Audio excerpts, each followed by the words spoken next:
लिबास की हद तक ही अच्छा था ये सफ़ेद रंग, अब तो कम वक्त ये खून में भी आ गया। ਹੁਣ ਜੇ ਕਰੋਨਾ ਵਾਇਰਸ ਦੀ ਮਹਾਮਾਰੀ ਆਈ ਹੈ, ਇਸ ਨੂੰ ਇੱਕ ਫਿਰੰਗਤ ਦੇਣ ਦੀ ਕੋਸ਼ਿਸ਼ ਕੀਤੀ ਜਾ ਰਹੀ ਹੈ ਕਿ ਇਹ ਤੁਹਾਡੇ ਹਿਸਾਬ ਦੇ ਨਾਲ ਗਲਤ ਨਜ਼ਰ ਨਹੀਂ ਆ ਰਿਹਾ? ਇਸ ਦੇ ਨਾਲ ਦੰਗੇ ਹੋਣ ਦੇ ਚਾਂਸਸ ਨਹੀਂ ਵੱਧ ਸਕਦੇ? ਇਹਨਾਂ ਨੂੰ ਦੰਗਿਆਂ ਨਾਲ ਤੇ ਇਹਨਾਂ ਨੂੰ ਹੋਰ ਕਿਸੇ ਇਸ ਦੇ ਨਾਲ ਜੋੜ ਕੇ ਨਹੀਂ ਦੇਖਣਾ ਚਾਹੀਦਾ। ਇਹ ਇੱਕ ਮਹਾਮਾਰੀ ਹੈ, ਵਿਸ਼ਵ ਵਿਆਪੀ ਮਹਾਮਾਰੀ ਹੈ। ਸਭ ਤੋਂ ਵੱਧ ਜਿਹੜਾ ਨੁਕਸਾਨ ਮਨੁੱਖੀ ਜਾਨਾਂ ਦਾ ਹੋਇਆ ਹੈ ਉਹ ਤਾਂ ਅਮਰੀਕਾ ਸਮੇਤ 5 ਦੇਸ਼ਾਂ ਦਾ ਹੋਇਆ ਹੈ। ਇੱਕ ਖਾਸ ਫਿਰਕੇ ਨੂੰ, ਖਾਸ ਵਰਗ ਨੂੰ, ਜਿਨ੍ਹਾਂ ਦੀ ਇੱਥੇ ਹਿੰਦੁਸਤਾਨ ਦੇ ਵਿੱਚ ਕਰੀਬ 17 ਕਰੋੜ ਤੋਂ ਜ਼ਿਆਦਾ ਆਬਾਦੀ ਹੈ, ਮੁਸਲਿਮ ਭਾਈਚਾਰਾ ਜਿਹੜਾ ਹੈਗਾ, ਉਹਨਾਂ ਨੂੰ ਖਾਸ ਤੌਰ 'ਤੇ ਨਿਸ਼ਾਨਾ ਬਣਾਇਆ ਜਾ ਰਿਹਾ ਹੈ। ਪਰ ਜੇ ਸਾਰੀ ਕਰੋਨਾ ਮਹਾਮਾਰੀ ਦਾ ਦੋਸ਼ ਇਸ ਮੁਸਲਿਮ ਭਾਈਚਾਰੇ ਨੂੰ ਦਿੱਤਾ ਜਾਵੇ ਤਾਂ ਉਹ ਇੱਕ ਬੜਾ ਦੁਖਦਾਈ ਪਹਿਲੂ ਹੈ। ਕਿ ਇੱਕੋ ਹੀ ਕਮਿਊਨਿਟੀ ਨੂੰ ਟਾਰਗੇਟ ਕਰਨਾ, ਤਬਲੀਗੀ ਜਮਾਤ ਨੂੰ ਟਾਰਗੇਟ ਕਰਨਾ ਕਿੱਥੋਂ ਹੱਦ ਤੱਕ ਸਹੀ ਹੈ? ਇਹਦੇ ਵਿੱਚ ਮੀਡੀਆ ਦਾ ਰੋਲ ਵੀ ਬਹੁਤ ਮੇਨ ਰੱਖਦਾ ਹੈ, ਕਿਉਂਕਿ ਮੀਡੀਆ ਦੇ ਵੱਲੋਂ ਵੀ ਬਾਰ-ਬਾਰ ਕਿਹਾ ਜਾ ਰਿਹਾ ਹੈ ਕਿ ਤਬਲੀਗੀ ਜਮਾਤ ਦੇ ਕਰਕੇ ਹੀ ਇਹ ਸਾਰਾ ਕੁਝ ਹੋ ਰਿਹਾ ਹੈ। ਅਸੀਂ ਆਪਸ ਦੇ ਵਿੱਚ ਹੀ, ਸਾਡੇ ਆਪਸੀ ਭਾਈਚਾਰਕ ਜਿਹੜੀ ਹੈ ਉਹਨਾਂ ਦੇ ਵਿੱਚ ਇਹ ਲੜਾਈ ਪੈ ਗਈ, ਉਹਨਾਂ ਦੇ ਵਿੱਚ ਵਖਰੇਵਾਂ ਹੋ ਗਿਆ, ਉਹਨਾਂ 'ਚ ਮਤਭੇਦ ਪੈਦਾ ਹੋ ਗਏ, ਉਹਨਾਂ ਦੇ ਵਿੱਚ ਫਿਰ ਕੋਈ ਨਫ਼ਰਤ ਨਾਲ ਅਸੀਂ ਦੇਖਾਂਗੇ। ਅਸੀਂ ਬਾਹਰਲੇ ਕਿਸੇ ਮੁਲਕ ਦੇ ਨਾਲ ਜੇ ਕੱਲ੍ਹ ਨੂੰ ਲੋੜ ਪੈ ਜਾਂਦੀ ਹੈ, ਕਿਵੇਂ ਅਸੀਂ ਲੜਾਈ ਲੜ ਸਕਦੇ ਹਾਂ? ਅਗਰ ਕੋਈ ਡਿਲੀਵਰੀ ਵਾਲਾ ਜਾਂਦਾ ਤਾਂ ਪੁੱਛਿਆ ਜਾਂਦਾ ਹੈ ਕਿ ਤੂੰ ਮੁਸਲਿਮ ਤਾਂ ਨਹੀਂ ਹੈਗਾ, ਕਿਸੇ ਤੇਰੇ ਕੋਲ ਸਮਾਨ ਨਹੀਂ ਲੈਣਾ ਹੈਗਾ। ਭਾਰਤ ਦੀ ਜਿਵੇਂ ਜਿਸ ਤਰੀਕੇ ਦੇ ਨਾਲ ਪਹਿਲਾਂ ਛਵੀ ਹੁੰਦੀ ਸੀ ਕਿ ਇੱਕ ਭਾਈਚਾਰੇ ਦੀ ਸਾਂਝ ਹੁੰਦੀ ਸੀ, ਅਗਰ ਹੁਣ ਕਿਤੇ ਫੋਰਨ ਕੰਟਰੀਜ਼ ਜਿਵੇਂ ਅਰੇਬੀਅਨ ਕੰਟਰੀਜ਼ ਨੇ ਵੀ ਕਹਿ ਦਿੱਤਾ ਗਿਆ ਹੈ ਕਿ ਸਮੂਹਾਂ ਨੇ ਕਿ ਇਸ ਤਰੀਕੇ ਦੇ ਨਾਲ ਨਹੀਂ ਹੋਣਾ ਚਾਹੀਦਾ, ਤੁਹਾਨੂੰ ਕੀ ਲੱਗਦਾ ਇਹ ਇੱਕ ਕਮਿਊਨਿਟੀ ਨੂੰ ਟਾਰਗੇਟ ਕਰਨ ਦੇ ਲਈ ਕਿਹੜੀਆਂ ਤਾਕਤਾਂ ਨੇ ਇਹਨਾਂ ਦੇ ਪਿੱਛੇ ਮੁਸਲਿਮ ਕਮਿਊਨਿਟੀ ਨੂੰ ਟਾਰਗੇਟ ਕਰਨ ਦੇ? ਕਰੋਨਾ ਚਲੇ ਜਾਏਗਾ, ਇਹ ਮਹਾਮਾਰੀ ਦਾ ਅਸਰ ਖਤਮ ਹੋ ਜਾਏਗਾ, ਪਰ ਜੇ ਇਹ ਜਿਹੜਾ ਹੈਗਾ, ਇਹ ਜਿਹੜਾ ਸਾਡੀ ਵੰਡ ਪੈ ਗਈ, ਜਿਹੜੀ ਫਿਰਕਾਪ੍ਰਸਤੀ, ਫਿਰਕੂ ਆਧਾਰ ਦੇ ਉੱਤੇ ਇਹ ਨਹੀਂ ਦੂਰੀਆਂ ਜਿਹੜੀਆਂ ਉਹ ਸਿਮਟਣੀਆਂ, ਇਹ ਕਿਸੇ ਵੇਲੇ ਜਿਹੜਾ ਹੈਗਾ ਜੀ ਸਾਡਾ। ਕਿ ਜਿਸ ਤਰ੍ਹਾਂ ਕਰੋਨਾ ਵਾਇਰਸ ਜਾਊਗਾ ਕਿ ਭਾਈਚਾਰਾ ਵੀ ਇਸ ਤਰੀਕੇ ਦੇ ਨਾਲ ਜਿਹੜਾ ਨਹੀਂ ਰਹਿ ਸਕਦਾ, ਕਿਉਂਕਿ ਰੰਗਤ ਹੀ ਇਸ ਤਰੀਕੇ ਨਾਲ ਦਿੱਤੀ ਜਾ ਰਹੀ ਹੈ ਕਿ ਭਾਈਚਾਰਾ ਬਣ ਨਹੀਂ ਰਿਹਾ ਉਸ ਤਰੀਕੇ ਨਾਲ ਜਿਵੇਂ ਪਹਿਲਾਂ ਹੁੰਦਾ ਸੀ। ਭਾਈਚਾਰਾ ਕਾਇਮ ਰਹੂਗਾ ਇਸ ਦੇ ਬਾਅਦ? ਇਹਦੇ ਨਾਲ ਹੁਣ ਜਿਹੜਾ ਵਖਰੇਵਾਂ ਪੈਦਾ ਹੋਇਆ, ਜਿਹੜਾ ਫਿਰਕੂ ਰੰਗਤ ਦਿੱਤੀ ਜਾ ਰਹੀ ਹੈ, ਉਹਨੂੰ ਹੋਰ ਜ਼ਿਆਦਾ ਵੀ ਮਜ਼ਬੂਤੀ ਮਿਲ ਸਕਦੀ ਹੈ ਇਹਨਾਂ ਸੰਗਠਨਾਂ ਨੂੰ ਤੇ ਇਹਨਾਂ ਦੇ ਅੰਦੋਲਨ ਨੂੰ ਜਿਹੜਾ ਹੈ। ਭਾਰਤ ਦੇ ਵਿੱਚ ਕਰੋਨਾ ਦੇ ਮਰੀਜ਼ ਦੀ ਗਿਣਤੀ ਜਿਹੜੀ ਲਗਾਤਾਰ ਵੱਧਦੀ ਜਾ ਰਹੀ ਹੈ ਔਰ ਸਰਕਾਰ ਦੇ ਵੱਲੋਂ ਕੋਸ਼ਿਸ਼ਾਂ ਕੀਤੀਆਂ ਜਾ ਰਹੀਆਂ ਨੇ ਕਿ ਲਗਾਤਾਰ ਕਿ ਇਸ ਕਰੋਨਾ ਵਾਇਰਸ ਦੀ ਮਹਾਮਾਰੀ ਦੇ ਉੱਤੇ ਪਕੜ ਬਣਾਈ ਜਾਵੇ, ਕੋਈ ਐਂਟੀਡੋਟ ਬਣਾਇਆ ਜਾਵੇ ਔਰ ਮਰੀਜ਼ਾਂ ਦੀ ਗਿਣਤੀ ਦੇ ਵਿੱਚ ਥੋੜ੍ਹੀ ਜਿਹੀ ਘੱਟ ਗਿਣਤੀ ਹੋ ਸਕੇ। ਸੋ ਕਈ ਤਾਕਤਾਂ ਇਹੋ ਜਿਹੀਆਂ ਨੇ ਜੋ ਇਸ ਮਹਾਮਾਰੀ ਨੂੰ ਧਰਮਾਂ ਦੇ ਨਾਲ ਜੋੜਦੇ ਨਜ਼ਰ ਆ ਰਹੇ ਨੇ ਔਰ ਇੱਕ ਫਿਰਕੂ ਰੰਗਤ ਦੇਣ ਦੀ ਕੋਸ਼ਿਸ਼ ਕੀਤੀ ਜਾ ਰਹੀ ਹੈ। ਇਸ ਮੁੱਦੇ ਦੇ ਉੱਤੇ ਗੱਲਬਾਤ ਕਰਨ ਦੇ ਲਈ ਸਾਡੇ ਨਾਲ ਮੌਜੂਦ ਨੇ ਸੀਨੀਅਰ ਪੱਤਰਕਾਰ ਸਰਦਾਰ ਦਰਸ਼ਨ ਸਿੰਘ ਮੱਕੜ ਜੀ। ਸਰ, ਸਵਾਗਤ ਹੈ ਤੁਹਾਡਾ ਬਹੁਤ-ਬਹੁਤ। ਸਰ, ਤਾਂ ਪਹਿਲਾ ਕੁਐਸਚਨ ਪੁੱਛਣਾ ਚਾਹੁੰਦੇ ਹਾਂ ਕਿ ਭਾਰਤ ਦੇ ਵਿੱਚ ਪਹਿਲਾਂ ਵੀ ਬਹੁਤ ਸਾਰੇ ਦੰਗੇ ਹੁੰਦੇ ਰਹੇ ਨੇ, ਲੇਕਿਨ ਹੁਣ ਜੇ ਕਰੋਨਾ ਵਾਇਰਸ ਦੀ ਮਹਾਮਾਰੀ ਆਈ ਹੈ, ਇਸ ਨੂੰ ਇੱਕ ਫਿਰਕੂ ਜਿਹੜੀ ਰੰਗਤ ਦੇਣ ਦੀ ਕੋਸ਼ਿਸ਼ ਕੀਤੀ ਜਾ ਰਹੀ ਹੈ ਕਿ ਇਹ ਤੁਹਾਡੇ ਹਿਸਾਬ ਦੇ ਨਾਲ ਗਲਤ ਨਜ਼ਰ ਨਹੀਂ ਆ ਰਿਹਾ? ਇਸ ਦੇ ਨਾਲ ਦੰਗੇ ਹੋਣ ਦੇ ਚਾਂਸਸ ਨਹੀਂ ਵੱਧ ਸਕਦੇ? ਨਹੀਂ, ਮੈਂ ਇਸ ਗੱਲ 'ਤੇ ਤੁਹਾਡੇ ਨਾਲ ਸਹਿਮਤ ਨਹੀਂ। ਇਹਨਾਂ ਨੂੰ ਦੰਗਿਆਂ ਨਾਲ ਤੇ ਇਹਨਾਂ ਨੂੰ ਹੋਰ ਕਿਸੇ ਇਸ ਦੇ ਨਾਲ ਜੋੜ ਕੇ ਨਹੀਂ ਦੇਖਣਾ ਚਾਹੀਦਾ। ਇਹ ਇੱਕ ਮਹਾਮਾਰੀ ਹੈ, ਵਿਸ਼ਵ ਵਿਆਪੀ ਮਹਾਮਾਰੀ ਹੈ। ਸਭ ਤੋਂ ਵੱਧ ਜਿਹੜਾ ਨੁਕਸਾਨ ਮਨੁੱਖੀ ਜਾਨਾਂ ਦਾ ਹੋਇਆ ਹੈ ਉਹ ਤਾਂ ਅਮਰੀਕਾ ਸਮੇਤ 5 ਦੇਸ਼ਾਂ ਦਾ ਹੋਇਆ ਹੈ। ਅਮਰੀਕਾ ਹੈ, ਜਿਹਦੇ ਵਿੱਚ ਫਰਾਂਸ ਹੈ, ਸਪੇਨ ਹੈ, ਇਟਲੀ ਹੈ, ਬਰਤਾਨੀਆ ਹੈ। ਇਹਨਾਂ ਦੇਸ਼ਾਂ ਦਾ ਸਭ ਤੋਂ ਵੱਧ ਜਿਹੜਾ ਮਨੁੱਖੀ ਜਾਨਾਂ ਦਾ ਨੁਕਸਾਨ ਹੋਇਆ। ਇਕੱਲੇ ਅਮਰੀਕਾ ਦੇ ਵਿੱਚ 50,000 ਤੋਂ ਵੱਧ ਮੌਤਾਂ ਹੋ ਚੁੱਕੀਆਂ ਨੇ ਤੇ ਬਹੁਤ ਸਾਰੇ ਲੱਖਾਂ ਲੋਕ ਹੋਰ ਪ੍ਰਭਾਵਿਤ ਹੋਏ ਨੇ।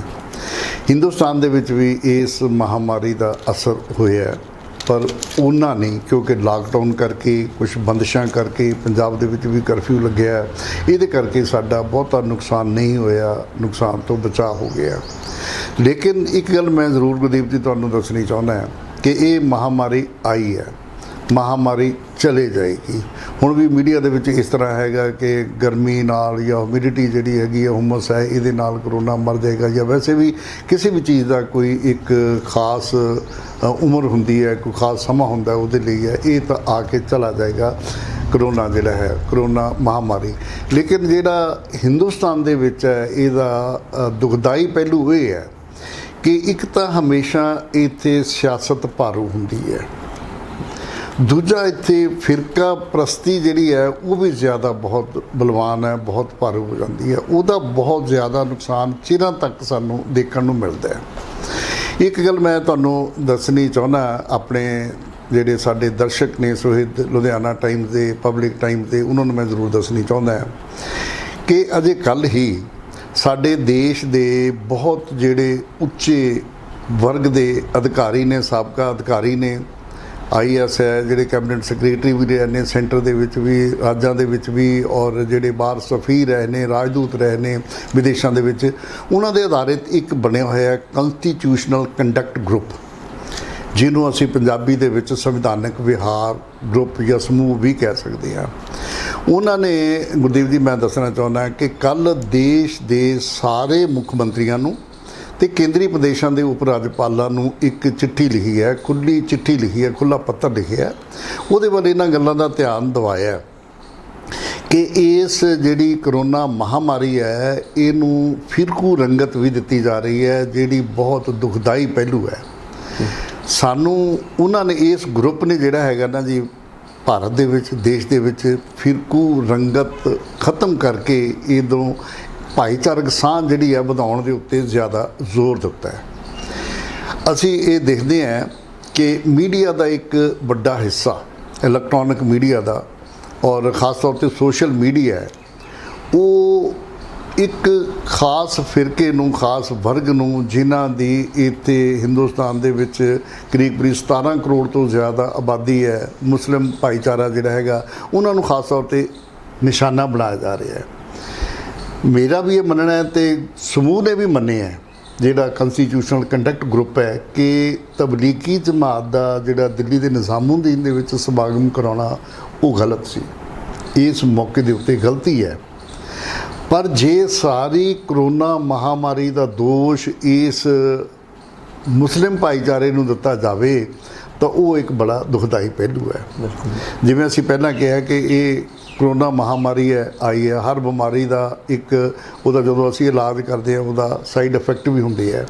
ਇਹਦਾ ਜਿਹੜਾ ਇਸ ਮਹਾਮਾਰੀ ਦਾ ਸਭ ਤੋਂ ਵੱਡਾ ਸਾਈਡ ਇਫੈਕਟ ਇਹ ਹੈ ਕਿ ਪਹਿਲਾਂ ਹੀ ਨਾਗਰਿਕਤਾ ਸੋਧ ਬਿੱਲ ਜਿਹੜਾ ਸੀ ਉਹਨੂੰ ਲੈ ਕੇ, ਇਹ ਨਾਗਰਿਕਤਾ ਰਜਿਸਟਰ ਜਿਹੜਾ ਹੈਗਾ ਸੀ ਉਹਨੂੰ ਲੈ ਕੇ, ਜਾਂ ਜੰਮੂ ਕਸ਼ਮੀਰ ਦੇ ਵਿੱਚ ਧਾਰਾ 370 ਨੂੰ ਲੈ ਕੇ ਇਸ ਮੁਸਲਿਮ ਭਾਈਚਾਰੇ ਨੂੰ ਪਹਿਲਾਂ ਹੀ ਨਿਸ਼ਾਨਾ ਬਣਾਇਆ ਜਾ ਰਿਹਾ ਸੀ, ਪਹਿਲਾਂ ਹੀ ਤੇ ਉਹ ਹਾਸ਼ੀਏ 'ਤੇ ਚਲਾ ਗਿਆ ਸੀਗਾ।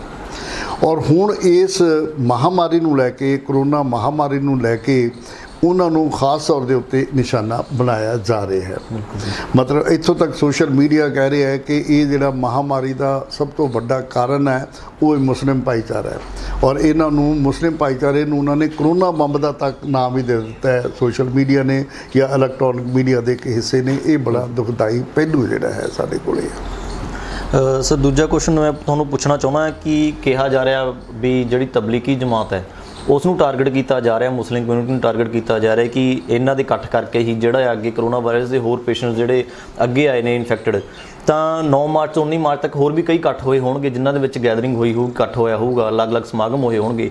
ਕਿ ਇੱਕੋ ਹੀ ਕਮਿਊਨਿਟੀ ਨੂੰ ਟਾਰਗੇਟ ਕਰਨਾ, ਤਬਲੀਗੀ ਜਮਾਤ ਨੂੰ ਟਾਰਗੇਟ ਕਰਨਾ ਕਿੱਥੋਂ ਹੱਦ ਤੱਕ ਸਹੀ ਹੈ? ਇਹਦੇ ਵਿੱਚ ਮੀਡੀਆ ਦਾ ਰੋਲ ਵੀ ਬਹੁਤ ਮੇਨ ਰੱਖਦਾ ਹੈ, ਕਿਉਂਕਿ ਮੀਡੀਆ ਦੇ ਵੱਲੋਂ ਵੀ ਬਾਰ-ਬਾਰ ਕਿਹਾ ਜਾ ਰਿਹਾ ਹੈ ਕਿ ਤਬਲੀਗੀ ਜਮਾਤ ਦੇ ਕਰਕੇ ਹੀ ਇਹ ਸਾਰਾ ਕੁਝ ਹੋ ਰਿਹਾ ਹੈ। ਤੁਹਾਨੂੰ ਕੀ ਲੱਗਦਾ ਹੈ ਕਿ ਮੀਡੀਆ ਦਾ ਰੋਲ ਔਰ ਬਾਕੀ ਇੱਕ ਕਮਿਊਨਿਟੀ ਨੂੰ ਟਾਰਗੇਟ ਕਰਨਾ ਕਿੱਥੋਂ ਹੱਦ ਤੱਕ ਸਹੀ ਹੈ ਜੀ? ਮੈਂ ਤਾਂ ਇਹੀ ਗੱਲ ਹੈ, ਇਹਦੇ ਉੱਤੇ ਚਿੰਤਾ ਇਸ ਗਰੁੱਪ ਨੇ ਵੀ, ਜਿਹੜਾ ਇਹ ਸਾਡਾ ਸੰਵਿਧਾਨਕ ਵਿਚਾਰ ਗਰੁੱਪ ਹੈ, ਜਿਹੜਾ ਸਮੂਹ ਹੈ, ਇਹਨੇ ਇਹ ਜਿਵੇਂ ਮੈਂ ਪਹਿਲਾਂ ਦੱਸਿਆ ਕਿ ਵੀ ਦੇਸ਼ ਦੇ ਬਹੁਤ ਉੱਚ ਕੋਟੀ ਦੇ ਜਿਹੜੇ ਸਾਡੇ ਸਿਵਲ ਅਧਿਕਾਰੀ ਹੋਏ ਨੇ, ਸੇਵਾ ਮੁਕਤ ਹੈ, ਪੁਲਿਸ ਦੇ DGPs ਤੱਕ ਦੇ ਉਹਨਾਂ ਦੇ ਅਧਿਕਾਰੀ ਨੇ, ਬਾਹਰਲੇ ਸਫੀਰ ਨੇ, ਉਹਨਾਂ ਸਾਰਿਆਂ ਨੇ ਰਲ ਕੇ ਇਹਦੇ ਉੱਤੇ ਚਿੰਤਾ ਪ੍ਰਗਟ ਕੀਤੀ ਹੈ, ਬਹੁਤ ਦੁੱਖ ਪ੍ਰਗਟ ਕੀਤਾ ਹੈ ਉਹਦੇ ਉੱਤੇ। ਔਰ ਉਹਨਾਂ ਨੇ ਇਹ ਗੱਲ ਵੀ ਇਹ ਦਰਸਾਈ ਹੈ, ਅਸੀਂ ਸਾਡੇ ਵੀ ਦੇਖਣ ਦੇ ਵਿੱਚ ਆਇਆ ਹੈ ਕਿ ਬਾਹਰ ਪਿੰਡਾਂ ਦੇ ਵਿੱਚ ਜਦੋਂ ਅਸੀਂ ਚਲੇ ਜਾਈਏ ਨਾ ਜੀ, ਪਿੰਡਾਂ ਦੇ ਵਿੱਚ ਬਾਹਰ ਉੱਥੇ ਝੁੱਗੀਆਂ ਬਣਾ ਕੇ ਪਰਾਲੀ ਦੇ ਉਹਦੇ ਨਾਲ ਝੋਨੇ ਦੀ, ਅਤੇ ਦੂਸਰਾ ਹੋਰ ਹੈ ਜਾਂ ਛੱਪਰ ਜੇ ਬਣਾ ਕੇ ਬਹੁਤ ਸਾਰੇ ਗੁੱਜਰ ਭਾਈਚਾਰੇ ਭਾਈਚਾਰੇ ਦੇ ਲੋਕ ਜਿਹੜੇ ਆ ਉਹ ਦੁੱਧ ਦਾ ਕਾਰੋਬਾਰ ਕਰਦੇ ਆ, ਮੱਝਾਂ ਪਾਲਦੇ ਆ, ਗਾਵਾਂ ਪਾਲਦੇ ਆ, ਜ਼ਿਆਦਾ ਸਾਰਾ ਕੁਛ ਹੀ ਹੈ। ਹੁਣ ਇਸ ਕਰੋਨਾ ਮਹਾਮਾਰੀ ਤੋਂ ਬਾਅਦ ਉਹਦਾ ਅਸਰ ਇਹ ਦੇਖਣਾ ਸ਼ੁਰੂ ਹੋਇਆ ਹੈ ਕਿ ਗੁੱਜਰ ਭਾਈਚਾਰੇ ਤੋਂ ਦੁੱਧ ਲੈਣਾ ਵੀ ਬੰਦ ਕਰ ਦਿੱਤਾ ਗਿਆ। ਬਿਲਕੁਲ।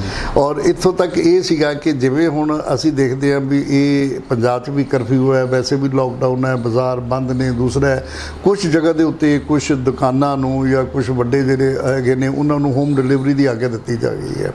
ਹੁਣ ਉਸ ਹੋਮ ਡਿਲੀਵਰੀ ਦੇ ਵਿੱਚ ਵੀ ਅਸੀਂ ਇਹ ਦੇਖਿਆ ਗਿਆ ਕਿ ਲੋਕਾਂ ਨੇ ਇਹ ਦੇਖਿਆ ਵੀ ਇਹ ਕਿਤੇ ਮੁਸਲਮਾਨ ਤਾਂ ਨਹੀਂ ਹੈਗਾ, ਇਹ ਕੌਣ ਹੈ, ਮਤਲਬ ਹੁਣ ਉਹਦੇ ਚਿਹਰੇ ਤੇ ਤਾਂ ਲਿਖਿਆ ਨਹੀਂ ਹੁੰਦਾ। ਬਿਲਕੁਲ। ਇੱਥੋਂ ਤੱਕ ਮੈਂ ਤੁਹਾਨੂੰ ਦੱਸ ਦਿਆਂ ਗੁਰਦੀਪ ਜੀ ਕਿ ਬਿਹਾਰ ਦੇ ਵਿੱਚ ਤਾਂ ਇਹ ਹੈ ਕਿ ਜਿੱਥੇ ਸਬਜ਼ੀ ਦੀਆਂ ਰੇਹੜੀਆਂ ਲੱਗਦੀਆਂ ਸੀ ਜਾਂ ਵੇਚਣ ਵਾਲੇ ਆਉਂਦੇ ਸੀਗੇ ਨਾ, ਉਹਨਾਂ ਨੇ ਤਾਂ ਭਗਵੇਂ ਝੰਡੇ ਲਾਉਣੇ ਸ਼ੁਰੂ ਕਰ ਦਿੱਤੇ ਔਰ ਇਹ ਪ੍ਰਚਾਰ ਸ਼ੁਰੂ ਕਰ ਦਿੱਤਾ ਗਿਆ ਵੀ ਸਬਜ਼ੀ ਵੀ ਉਸੇ ਰੇਹੜੀ ਤੋਂ ਲਈ ਜਾਵੇ, ਉਸੇ ਸਟਾਲ ਤੋਂ ਲਈ ਜਾਵੇ ਜਿੱਥੇ ਭਗਵਾਨ ਝੰਡਾ ਲੱਗਾ ਹੋਇਆ, ਕਿ ਦੂਸਰਾ ਕੀ ਪਤਾ ਕੌਣ ਮੁਸਲਮਾਨ ਹੈ।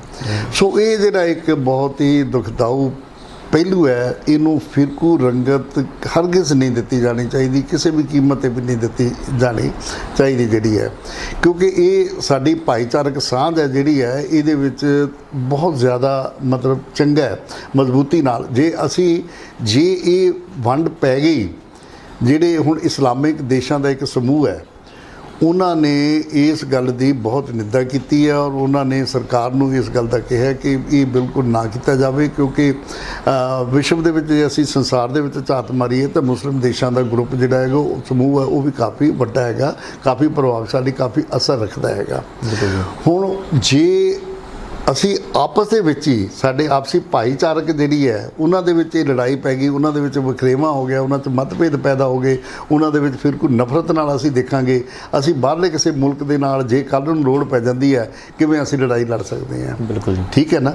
ਤਾਂ ਬਸ ਇਹ ਇੱਕ ਬਹੁਤ ਦੁਖਦਾਈ ਪਹਿਲੂ ਹੈ ਇਹਦਾ, ਇਸ ਮਹਾਮਾਰੀ ਦਾ। ਜੀ, ਜਿਵੇਂ ਸਰ ਤੁਸੀਂ ਪਹਿਲਾਂ ਵੀ ਦੱਸਿਆ, ਹੁਣੀ ਗੱਲ ਕਰਕੇ ਹਟਿਆ, ਜਿਵੇਂ ਕਿ ਅਗਰ ਕੋਈ ਡਿਲੀਵਰੀ ਵਾਲਾ ਜਾਂਦਾ ਤਾਂ ਪੁੱਛਿਆ ਜਾਂਦਾ ਹੈ ਕਿ ਤੂੰ ਮੁਸਲਿਮ ਤਾਂ ਨਹੀਂ ਹੈਗਾ, ਕਿ ਅਸੀਂ ਤੇਰੇ ਕੋਲ ਸਮਾਨ ਨਹੀਂ ਲੈਣਾ ਹੈਗਾ। ਭਾਰਤ ਦੀ ਜਿਵੇਂ ਜਿਸ ਤਰੀਕੇ ਦੇ ਨਾਲ ਪਹਿਲਾਂ ਛਵੀ ਹੁੰਦੀ ਸੀ ਕਿ ਇੱਕ ਭਾਈਚਾਰੇ ਦੀ ਸਾਂਝ ਹੁੰਦੀ ਸੀ, ਅਗਰ ਹੁਣ ਕਿਤੇ ਫੋਰਨ ਕੰਟਰੀਜ਼ ਜਿਵੇਂ ਅਰੇਬੀਅਨ ਕੰਟਰੀਜ਼ ਨੇ ਵੀ ਕਹਿ ਦਿੱਤਾ ਗਿਆ ਹੈ ਕਿ ਸਮੂਹਾਂ ਨੇ ਕਿ ਇਸ ਤਰੀਕੇ ਦੇ ਨਾਲ ਨਹੀਂ ਹੋਣਾ ਚਾਹੀਦਾ, ਤੁਹਾਨੂੰ ਕੀ ਲੱਗਦਾ ਇਹ ਇੱਕ ਕਮਿਊਨਿਟੀ ਨੂੰ ਟਾਰਗੇਟ ਕਰਨ ਦੇ ਲਈ ਕਿਹੜੀਆਂ ਤਾਕਤਾਂ ਨੇ ਇਹਨਾਂ ਦੇ ਪਿੱਛੇ ਮੁਸਲਿਮ ਕਮਿਊਨਿਟੀ ਨੂੰ ਟਾਰਗੇਟ ਕਰਨ ਦੇ? ਨਹੀਂ ਦੇਖੋ, ਇਹਦੇ ਵਿੱਚ ਟਾਰਗੇਟ ਤਾਂ ਜਿਹੜੀ ਹੈ ਜਿਹੜਾ ਇਸ ਗਰੁੱਪ ਨੇ ਵੀ ਜ਼ਿਕਰ ਕੀਤਾ, ਇਸ ਗਰੁੱਪ ਨੇ ਬਕਾਇਦਾ ਉਲੇਖ ਕੀਤਾ, ਜਿਹੜੀ ਖੁੱਲ੍ਹੀ ਚਿੱਠੀ ਲਿਖੀ ਹੈ ਨਾ, ਉਹਨਾਂ ਨੇ ਕਿਹਾ ਵੀ ਜਿਹੜੀ ਹੁਕਮਰਾਨ ਜਮਾਤ ਹੈ, ਸਾਡੀ ਪਾਰਟੀ ਹੈ ਜਿਹੜੀ ਇਸ ਵੇਲੇ ਦੇਸ਼ ਦੇ ਵਿੱਚ ਰਾਜ ਕਰ ਰਹੀ ਹੈ, ਸੱਤਾਧਾਰੀ ਪਾਰਟੀ ਹੈ, ਉਹਦੇ ਕੁਝ ਜਿਹੜੇ ਹੈਗੇ ਨੇ ਆਗੂ ਨੇ ਜਿਹੜੇ ਕੁਝ ਸਰਗਰਮ ਹੈ, ਉਹ ਇਹ ਖਾਸ ਤੌਰ ਦੇ ਉੱਤੇ ਮੁਹਿੰਮ ਚਲਾ ਰਹੇ ਆ ਜਿਹੜੀ ਹੈ, ਜਿਹੜੇ ਕਿ ਬਹੁਤ ਦੁਖਦਾਈ ਹੈ। ਹਾਲਾਂਕਿ ਸਰਕਾਰ ਦੇ ਵਿੱਚ ਮੰਤਰੀ ਵੀ ਕਈ ਮੁਸਲਮਾਨ ਹੈਗੇ ਨੇ, ਦੂਸਰੇ ਵੀ ਹੈਗੇ ਨੇ। ਸੋ ਇਸ ਤਰ੍ਹਾਂ ਦਾ ਜਿਹੜਾ ਹੈ ਨਾ, ਇਹ ਬਿਲਕੁਲ ਇਸ ਤਰ੍ਹਾਂ ਨਹੀਂ ਚਾਹੀਦਾ ਜਿਹੜਾ ਹੈਗਾ ਇਹ ਬਣਾਉਣਾ, ਜਿਹੜਾ ਇਸ ਦੁਖਦਾਈ ਪਹਿਲੂ ਹੈ। ਇਹ ਅਸੀਂ ਦੇਖੋ ਸਾਰਿਆਂ ਨੂੰ ਇਸ ਗੱਲ ਦਾ ਪਤਾ ਹੈ ਕਿ ਇਹ ਜਿਹੜਾ ਵਾਇਰਸ ਹੈ ਜਿਹਨੂੰ ਅਸੀਂ ਜਰਮ ਜਾਂ ਜੀਵਾਣੂ ਕਹਿੰਦੇ ਹਾਂ, ਉਹ ਚੀਨ ਦੇ ਵੁਹਾਨ ਤੋਂ ਪੈਦਾ ਹੋਇਆ। ਚੀਨ ਦੇ ਵਿੱਚ ਨੁਕਸਾਨ ਬਹੁਤ ਘੱਟ ਕੀਤਾ, ਪਰ ਅਮਰੀਕਾ ਦੇ ਵਿੱਚ ਜਿਵੇਂ ਮੈਂ ਪਹਿਲਾਂ ਦੱਸਿਆ ਵੀ ਸਭ ਤੋਂ ਜ਼ਿਆਦਾ ਨੁਕਸਾਨ ਕਰ ਗਿਆ ਉਹ। ਹੋਰ ਕਈ ਦੇਸ਼ਾਂ ਦੇ ਵਿੱਚ ਕਰ ਗਿਆ, ਇਟਲੀ ਦੇ ਵਿੱਚ ਵੀ ਕਰ ਗਿਆ, ਫਰਾਂਸ ਹੈ, ਦੂਸਰੇ ਹੋਰ ਕੁਝ ਦੇਸ਼ਾਂ ਦੇ ਵਿੱਚ ਹੈ। ਭਾਰਤ ਦੇ ਵਿੱਚ ਮੈਂ ਕਿਹਾ ਜੀ ਮਨੁੱਖੀ ਜਾਨ ਇੱਕ ਜਾਵੇ ਉਹ ਵੀ ਬੜੀ ਵੱਡੀ ਕੀਮਤੀ ਹੁੰਦੀ ਹੈ, ਲੇਕਿਨ ਜੇ ਜਿੱਥੇ 50-50 ਹਜ਼ਾਰ ਬੰਦੇ ਮਾਰੇ ਗਏ ਆ, ਜਾਂ ਹਿੰਦੁਸਤਾਨ ਦੇ ਵਿੱਚ ਵੀ ਸਾਡੇ ਇਸ ਵੇਲੇ ਕੁਛ ਹੈ, ਚਲੋ ਕੰਟਰੋਲ ਹੋ ਗਿਆ, ਇੰਨਾ ਕਾਫੀ ਹੈ। ਅਗਲੇ ਸਮੇਂ ਦੇ ਵਿੱਚ ਹੋਰ ਵੀ ਅਸੀਂ ਇਸ ਗੱਲ ਦੀ ਆਸ ਰੱਖਦੇ ਹਾਂ, ਕਰੋਨਾ ਚਲੇ ਜਾਏਗਾ, ਇਹ ਮਹਾਮਾਰੀ ਦਾ ਅਸਰ ਖਤਮ ਹੋ ਜਾਏਗਾ, ਪਰ ਜੇ ਇਹ ਜਿਹੜਾ ਹੈਗਾ ਇਹ ਜਿਹੜਾ ਸਾਡੀ ਵੰਡ ਪੈ ਗਈ, ਜਿਹੜੀ ਫਿਰਕਾ ਪ੍ਰਸਤੀ ਫਿਰਕੂ ਆਧਾਰ ਦੇ ਉੱਤੇ, ਇਹ ਨਹੀਂ ਦੂਰੀਆਂ ਜਿਹੜੀਆਂ ਉਹ ਸਿਮਟਣੀਆਂ, ਇਹ ਕਿਸੇ ਵੇਲੇ ਜਿਹੜਾ ਹੈਗਾ ਜੀ ਸਾਡਾ। ਤੋ ਇਹਦੇ ਉੱਤੇ ਜ਼ਰੂਰ ਧਿਆਨ ਦੇਣ ਦੀ ਲੋੜ ਹੈ। ਜਿਹੜੀ ਹੁਕਮਰਾਨ ਪਾਰਟੀ ਹੈ ਉਹਨੂੰ ਵੀ ਧਿਆਨ ਦੀ ਲੋੜ ਹੈ। ਸਾਰੇ ਇਸ ਤਰ੍ਹਾਂ ਦੇ ਮੈਂ ਸਮਝਦਾ ਕਿ ਜਿਹਨੇ ਇਹ ਪਹਿਲ ਕਦਮੀ ਕੀਤੀ ਹੈ, ਇਨੀਸ਼ੀਏਟਿਵ ਲਿਆ, ਜਿਹੜਾ ਕੰਸਟੀਟਿਊਸ਼ਨਲ ਕੰਡਕਟ ਗਰੁੱਪ ਹੈ, ਜਿਹੜੀਆਂ ਹੋਰ ਵੀ ਧਰਮ ਨਿਰਪੱਖ ਸਾਡੇ ਪਾਰਟੀਆਂ ਨੇ, ਜਮਾਤਾਂ ਨੇ, ਜਥੇਬੰਦੀਆਂ ਨੇ, ਸੰਸਥਾਵਾਂ ਨੇ, ਉਹਨਾਂ ਨੂੰ ਵੀ ਰਲ ਕੇ ਅੱਗੇ ਆਉਣਾ ਚਾਹੀਦਾ। ਔਰ ਸਰਕਾਰ ਨੂੰ ਇਹ ਠੀਕ ਹੈ ਕਿ ਇਸ ਵੇਲੇ ਸਾਰਾ ਧਿਆਨ ਉਹਦਾ ਇਸ ਕਰੋਨਾ ਮਹਾਮਾਰੀ ਨੂੰ ਹੋਰ ਫੈਲਣ ਤੋਂ ਰੋਕਣ ਦੇ ਵਿੱਚ, ਜਾਂ ਹੋਰ ਮੌਤਾਂ ਵੱਧ ਤੋਂ ਵੱਧ ਘਟਾਉਣ ਦੇ ਵਿੱਚ, ਤੇ ਇਹਨੂੰ ਜ਼ਿਆਦਾ ਫੈਲਣ ਤੇ ਰੋਕਣ ਦੇ ਵਿੱਚ ਉਹਦੇ ਲੱਗਿਆ ਹੋਇਆ। ਬਿਨਾਂ ਸ਼ੱਕ ਬਿਲਕੁਲ ਉਹ ਚਾਹੀਦਾ ਵੀ ਹੈ, ਇਸ ਵੇਲੇ ਲੋੜ ਵੀ ਸਭ ਤੋਂ ਵੱਡੀ ਇਹੀ ਹੈ। ਪਰ ਉਸ ਦੇ ਨਾਲ ਜੇ ਥੋੜ੍ਹਾ ਜਿਹਾ ਬੇਧਿਆਨੀ ਦੇ ਵਿੱਚ ਜੇ ਇਹ ਇਸ ਤਰ੍ਹਾਂ ਨਾਲ ਫਿਰਕੂ ਜੇ ਨਫ਼ਰਤ ਇਸੇ ਤਰ੍ਹਾਂ ਜੇ ਚੈਨਲ ਜਿਹੜੇ ਸਾਡੇ ਕੁਝ ਹੈਗੇ ਨੇ ਇਲੈਕਟ੍ਰਿਕ ਚੈਨਲ ਜਿਹੜੇ ਹੈਗੇ ਆ, ਮੈਨੂੰ ਮੈਂ ਕਿਸੇ ਚੈਨਲ ਦਾ ਨਾਂ ਨਹੀਂ ਲੈਣਾ ਚਾਹੁੰਦਾ ਕਿਉਂਕਿ ਮੈਂ ਮੀਡੀਆ ਨਾਲ ਜੁੜਿਆ ਹੋਇਆ। ਇੱਕ ਮੇਰਾ 40 ਸਾਲ ਦਾ ਪਿਛਲਾ ਮੈਂ ਦੇਖਿਆ, ਪ੍ਰਿੰਟ ਮੀਡੀਆ ਦੇ ਵਿੱਚ ਵੀ ਹੈ, ਇਲੈਕਟ੍ਰੋਨਿਕ ਮੀਡੀਆ ਦੇ ਵਿੱਚ ਵੀ ਹੈ। ਪਰ ਜਿਵੇਂ ਹੁਣ ਬਿਲਕੁਲ ਇੱਕ ਉਲਾਰਪਨ ਜਿਹੜਾ ਮੈਂ ਦੇਖਿਆ ਨਾ ਮੀਡੀਆ ਦੇ ਵਿੱਚ ਹੈ, ਕੁਝ ਚੈਨਲਾਂ ਦੇ ਵਿੱਚ ਜਾਂ ਸੋਸ਼ਲ ਮੀਡੀਆ ਦੇ ਇੱਕ ਹਿੱਸੇ ਦੇ ਵਿੱਚ ਹੈ, ਉਹ ਇੱਕ ਬਹੁਤ ਦੁਖਦਾਈ ਪਹਿਲੂ ਹੈ ਜਿਹੜਾ ਹੈਗਾ ਸਾਡਾ। ਮੈਂ ਜਿਹੜਾ ਇਹ ਕਹਿਣਾ ਕਿ ਜਿਹੜੇ ਆਪਸੀ ਫਿਰਕੂ ਸਾਡੇ ਆਪਣਾ ਸਾਂਝ ਹੈ ਨਾ, ਇਹ ਇੱਕ ਲਹੂ ਦੇ ਵੀ ਰਿਸ਼ਤੇ ਹੁੰਦੇ ਨੇ। ਤੇ ਉਹਦੇ ਵਿੱਚ ਇੱਕ ਉਰਦੂ ਦਾ ਸ਼ੇਅਰ ਸੀਗਾ, ਠੀਕ ਤਰ੍ਹਾਂ ਸ਼ਾਇਦ ਮੈਂ ਉਹ ਨਾ ਕਹਿ ਸਕਾਂ ਕਿ लिबास की हद तक ही अच्छा था ये सफ़ेद रंग, अब तो कम वक्त ये खून में भी आ गया। ਸੋ ਸਾਡੇ ਖੂਨ ਦੇ ਵਿੱਚ ਸਫੇਦ ਰੰਗ ਨਹੀਂ ਆਉਣਾ ਚਾਹੀਦਾ। ਸਾਡਾ ਖੂਨ ਤਾਂ ਹੋਣਾ ਚਾਹੀਦਾ। ਸਾਡੀ ਭਾਈਚਾਰਕ ਭਰਾਵਾਂ ਦੀ ਸਾਂਝ ਜਿਹੜੀ ਹੈਗੀ ਆ ਅਸੀਂ ਉਹ ਕਾਇਮ ਰਹਿਣੀ ਚਾਹੀਦੀ ਹੈ ਦੇਸ਼ ਦੇ ਵਿੱਚ। ਜੇ ਅਸੀਂ ਕਿਸੇ ਵੀ ਮਹਾਮਾਰੀ ਦੇ ਨਾਲ ਕਿਸੇ ਵੀ ਅਸੀਂ ਹੋਰ ਨੁਕਸਾਨ ਦੇ ਟਾਕਰਾ ਕਰਨ ਲਈ ਜੇ ਅਸੀਂ ਸਮਰੱਥ ਹੋਣਾ ਹੈ ਤਾਂ ਉਹ ਸਾਨੂੰ ਜ਼ਰੂਰ ਕਰਨਾ ਪਊਗਾ, ਇੱਧਰ ਧਿਆਨ ਦੇਣਾ ਪਊਗਾ। ਖਾਸ ਤੌਰ 'ਤੇ ਹੋਰ ਵੀ ਜਿਹੜੀਆਂ ਇਸ ਤਰ੍ਹਾਂ ਦੀਆਂ ਜਥੇਬੰਦੀਆਂ ਨੇ ਜਿਹੜੀਆਂ ਉਹ ਉਹਨਾਂ ਨੂੰ ਅੱਗੇ ਆਉਣਾ ਚਾਹੀਦਾ ਹੈ ਔਰ ਉਹਨਾਂ ਦਾ ਸਰਕਾਰ ਦਾ ਧਿਆਨ ਇੱਧਰ ਖਿੱਚਣਾ ਚਾਹੀਦਾ ਹੈ। ਜਿਸ ਤਰ੍ਹਾਂ ਮੈਂ ਇਹਦੀ ਬਹੁਤ ਪ੍ਰਸ਼ੰਸਾ ਕਰਦਾ, ਇਹ ਜਿਹੜਾ ਕੰਸਟੀਟਿਊਸ਼ਨਲ ਗਰੁੱਪ ਹੈ ਜਿਨ੍ਹਾਂ ਨੇ ਇਨੀਸ਼ੀਏਟਿਵ ਲਿਆ, ਪਹਿਲ ਕਦਮੀ ਕੀਤੀ ਆ, ਜਿਨ੍ਹਾਂ ਨੂੰ ਦੇਸ਼ ਦੇ ਸਾਰੇ ਮੁੱਖ ਮੰਤਰੀਆਂ ਨੂੰ ਜਿਹੜੇ 29 ਸੂਬੇ ਆ ਉਹਨਾਂ ਦੇ ਲਿਖਿਆ, ਕੇਂਦਰੀ ਪ੍ਰਦੇਸ਼ ਨੇ ਉਹਨਾਂ ਦੇ ਉਪ ਰਾਜਪਾਲਾਂ ਨੂੰ ਲਿਖਿਆ, ਲੈਫਟੀਨੈਂਟ ਗਵਰਨਰ ਨੂੰ, ਤੇ ਇਹਦਾ ਅਸਰ ਕੁਛ ਨਾ ਕੁਛ ਹੋਏਗਾ।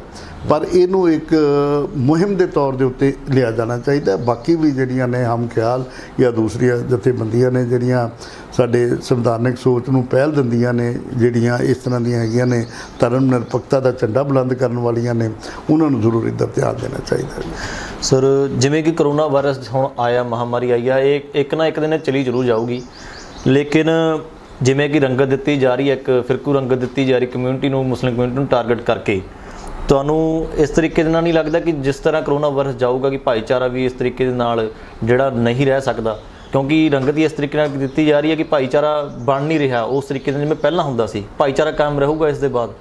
ਮੈਂ ਦੱਸਦਾ ਕਿ ਜਦੋਂ ਹਿੰਦੁਸਤਾਨ ਦੇ ਵਿੱਚ ਇਹ ਨਾਗਰਿਕਤਾ ਸੋਧ ਬਿੱਲ ਲਿਆਂਦਾ ਗਿਆ, ਫਿਰ ਉਸ ਤੋਂ ਬਾਅਦ ਨਾਗਰਿਕਤਾ ਰਜਿਸਟਰ ਦੀ ਗੱਲ ਕੀਤੀ ਗਈ ਜਿਹੜੀ ਹੈਗੀ ਹੈ, ਉਦੋਂ ਬਹੁਤ ਸਾਰੀਆਂ ਜਦੋਂ ਇਹ ਬਿਲਕੁਲ ਉਦੋਂ ਵੀ ਇਹ ਗੱਲ ਹੋਈ ਸੀ, ਬਹੁਤ ਸਾਰੀਆਂ ਜਥੇਬੰਦੀਆਂ ਨੇ ਜਿਹੜੀਆਂ ਜਮਹੂਰੀ ਜਥੇਬੰਦੀਆਂ ਨੇ ਜਿਨ੍ਹਾਂ ਨੂੰ ਆਪਾਂ ਕਹਿ ਦਿੰਦੇ ਆ, ਉਹ ਬਹੁਤ ਸਾਰੀਆਂ ਇਹਨਾਂ ਦੇ ਮੁਸਲਿਮ ਭਾਈਚਾਰੇ ਦੇ ਹੱਕ ਦੇ ਵਿੱਚ ਨਿਤਰੀਆਂ, ਉਹਨਾਂ ਨੇ ਅੰਦੋਲਨ ਵੀ ਚਲਾਏ। ਪਰ ਉਦੋਂ ਇਹ ਸੀਗਾ ਕਿ ਬਹੁਤ ਲੋਕਾਂ ਨੇ ਆਪਣਾ ਰਾਏ ਦਿੱਤੀ ਸੀ ਕਿ ਵੀ ਸ਼ਾਇਦ ਕੇਂਦਰ ਸਰਕਾਰ ਨੂੰ ਇਹ ਬਿੱਲ ਵਾਪਸ ਲੈਣਾ ਪੈ ਜਾਵੇ।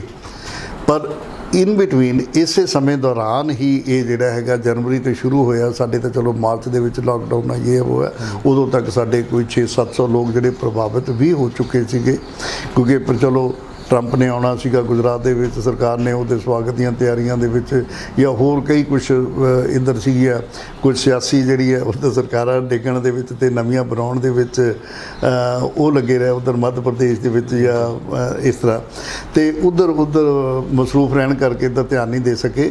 ਫਿਰ ਆ ਕਰੋਨਾ ਮਹਾਮਾਰੀ ਦਾ ਜਿਹੜਾ ਸਾਡੇ ਉਹ ਫੈਲ ਗਿਆ ਇੱਧਰ, ਅਤੇ ਇਸ ਕਰਕੇ ਜਿਹੜਾ ਨਹੀਂ ਤਾਂ ਉਹ ਅਜੇ ਵੀ ਮੁੱਦਾ ਅਜੇ ਬੜਾ ਪਿਆ।